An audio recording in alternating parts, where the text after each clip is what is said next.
Hi, I'm Scott Dikkers. This is Scott Dikkers Around. Before I get started, I want to ask you to do me a little favor, if you would. In the comments of this video, can you please just let me know what you think of my persona? By that I mean, what kind of person do you think I am? Like, what sense do you get? What do you expect from me? What's my vibe based on my voice or the way I look? Be honest. Just tell me what you think. Don't worry, can't hurt my feelings. Trolls, totally welcome.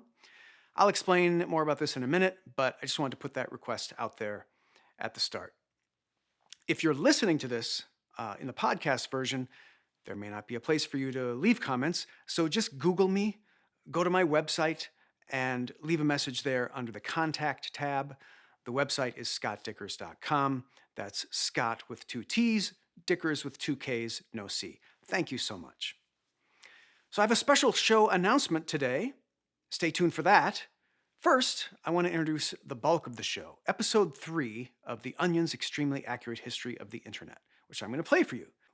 This is part of an 8-part web series I produced and directed for The Onion for Yahoo about 10 years ago. It was largely written by Alex Bleckman and Dan Telfer. It stars Todd Hanson and myself on occasion. Really enjoyed working on this show and hope you like it too. I'm still missing episodes 5, 6, and 7. They've vanished from the ether, and I'll give a very special prize to anyone who can find those episodes. Because I want them. I just don't like the idea of an archive being incomplete. Drives me a little crazy. Drop me a comment if you have any clues where these lost episodes can be found. All right, I'm going to play episode 3 in a minute, but first my show announcement. So this is a weekly show, but starting with this episode, I'm going to do the show monthly. Now, it's been a big commitment doing this show every week, and I have other projects I want to work on that have had to take a back seat. I've got a couple of books I want to finish, and I want to get on stage more. So that's the impetus of this. I started doing this show every week about a year ago, and unlike a TV show where there's 13 episodes in a season, I did 43. Did it almost every week. Animation, jokes, whatnot. It's been a great experience, really life-changing. And I'll still be dropping clips every month, but I'll only be doing a new full episode once a month. I started this show as a way to develop and test new material for stand-up. I do it here first, and then I go on stage and keep workshopping it to see if it maybe develops into something that works. I also started this show to help me define my voice or my stand-up persona. Now, this typically takes stand-up comedians 5 to 10 years to figure out. Getting on stage as much as possible. And I've been getting on stage while doing this, but I thought doing this show would help supercharge the entire process. And I felt like it did. I have a better sense of who I am on stage or on camera. And if you can leave that comment that I mentioned at the start, that would be a huge help to me and an essential capper on this year-long effort. Thank you for being on this little journey with me, whether you've watched every episode or only 5 seconds of one episode. I appreciate you being here. Having you there, watching, is one of the components that makes this experiment such a fun ride. So thank you.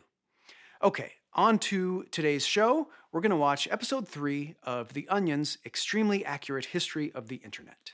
Enjoy. Sex, drugs, and rock and roll have been part of the American cultural landscape since George Washington's snuff-crazed White House swinger parties. And as the internet came of age in the 1990s, that tradition continued. I'm Cole Bolton, and this is The Onion's Extremely Accurate History of the Internet.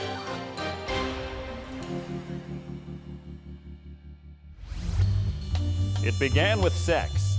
Cybersex, that is. As the internet became more popular, people realized how gross it was to have sex in person. There's other people involved, emotions, yuck. People lined up for casual sex chat rooms, talking dirty with sometimes over a dozen people at once. It was an unrestrained age.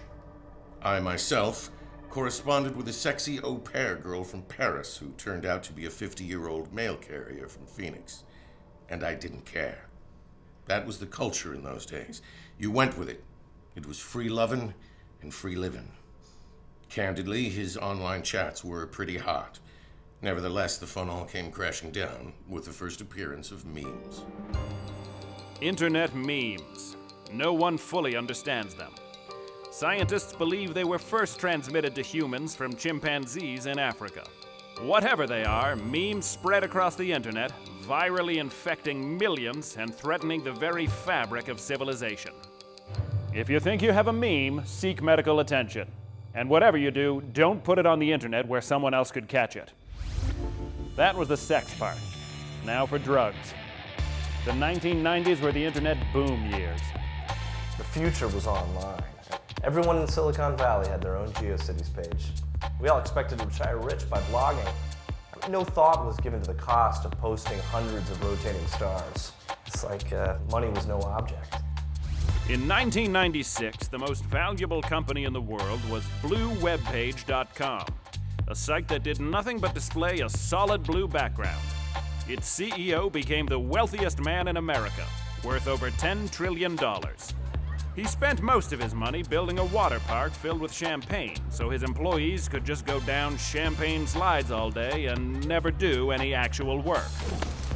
The CEO died after attempting to replace his blood with uncut heroin. Another web startup, Pets.com, became so powerful it was granted a seat on the UN Security Council. The Pets.com puppet gave young people something to believe in.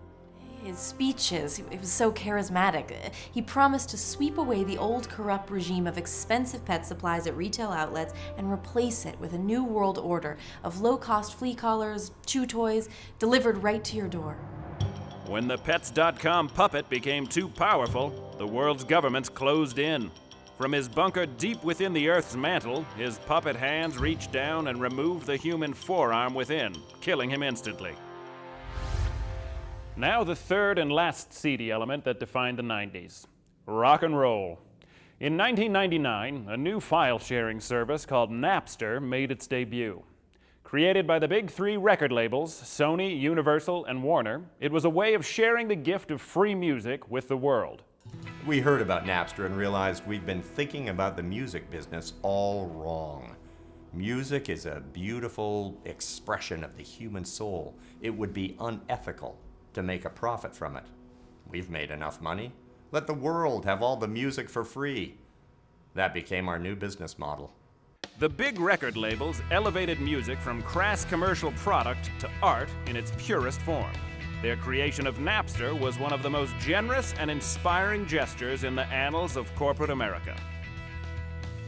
The 90s sure sound like a happy skip-along in Rainbow Land. But then something unexpected happened. The 90s ended. And what came next was the most terrible thing ever. That's on the next episode of The Onion's extremely accurate History of the Internet.